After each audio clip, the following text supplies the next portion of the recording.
আসসালামু আলাইকুম এভরিওয়ান, সবাই কেমন আছেন? আমি তো আলহামদুলিল্লাহ ভালো, আশা করছি আপনারাও ভালো আছেন।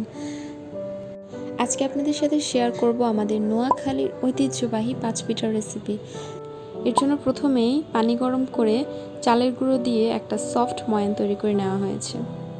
এবার কুড়ানো নারিকেল নিয়ে নেওয়া হয়েছে, এর মধ্যে কয়েক চাক মিঠাই দিয়ে মিঠাইগুলোকে একটু ভালো করে ভেঙে দিলে এটা খুব তাড়াতাড়ি গলে যাবে। আজকে পিঠাটা বানাচ্ছেন আমার শাশুড়ি মা। আসলে আমাদের দেশে এটা যেভাবে বানানো হয়, যে স্টাইলে বানানো হয়, সেভাবে আপনাদের সাথে শেয়ার করব। আমাদের দেশে ঈদের দিন সকালবেলা নাস্তায় বা নতুন জামাই আসলেই এই পিঠাটা মাস্ট বানাতেই হবে।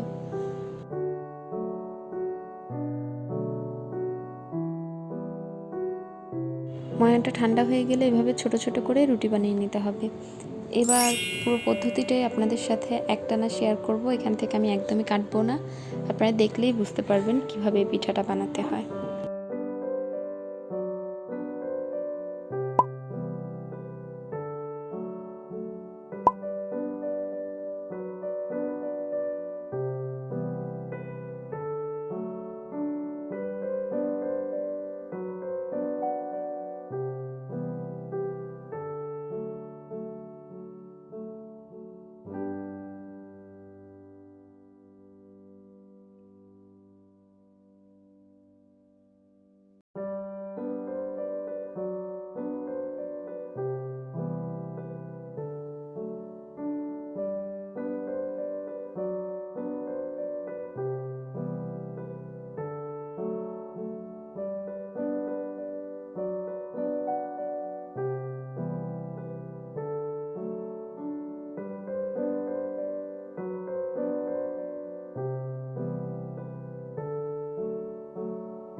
এবার চুলোয় তেল গরম করে পিঠাগুলোকে ভেজে নেব।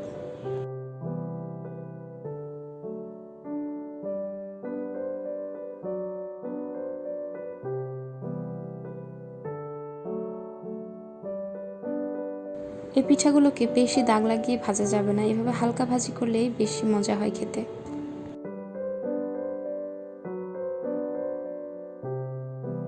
অনেকেই এটাকে নারকেলের পুলি পিঠা, নারকেলের ফুলপুলি পিঠা অথবা পাঁচ পিঠা বলে থাকেন। আমাদের নোয়াখালীতে এটা অত্যন্ত জনপ্রিয় একটি পিঠা। তো আমার আজকের পিঠার রেসিপিটি আপনাদের কেমন লাগলো বাসায় অবশ্যই ট্রাই করে দেখবেন এবং আমাকে নিচে কমেন্ট সেকশনে জানাবেন আপনাদের কেমন লাগলো। সবাই ভালো থাকবেন, সুস্থ থাকবেন। আল্লাহ হাফেজ।